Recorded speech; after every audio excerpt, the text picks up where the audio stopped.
Hey, Shalom, Yahweh Bashim Yahweh Shah Barakatah. Call Elohim La Yahweh Bashim Yahweh Shah. Just wanted to make a quick correction that I realized when I was done with the video that I just did 5 minutes ago.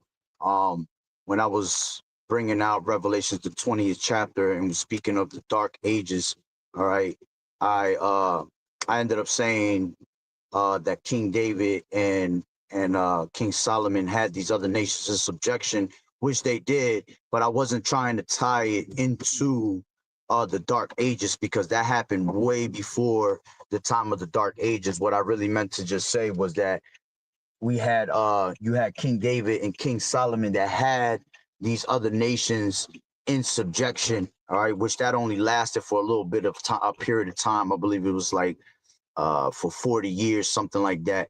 All right, which was just basically a taste of what the kingdom will be like to be able to have these heathens in subjection. All right, but the Dark Ages, all right, was something totally different. That was going into the European Dark Ages. All right, when you had different types of kings of our people that had ruled at that time. All right, so just so nobody got the wrong idea, all right, I just meant to really say that King David and King Solomon had them heathens in subjection at one point.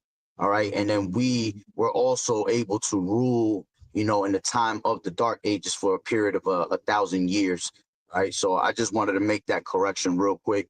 I realized that after when I was done with the video, it was probably because I was just more uh not in a rush, but try to get to this gym before it gets too late. All right, so sometimes I just get too excited bringing out things and I don't realize how I put it or how I worded it. All right, so just wanted to make that clear. All right, that time frame, all right, is a whole different era. I believe that was maybe like 1,500 years before, all right, the Dark Ages, when King David has set it up for his son King Solomon to have these nations in subjection. All right, so just a quick correction on that if anybody misunderstood that. All right, so with that being said, Barakatah Yahweh, Barakatah Yahweh Shai, call Elohim La Yahweh Bashim Yahweh Shai Bashim Rakakwadash Shalom.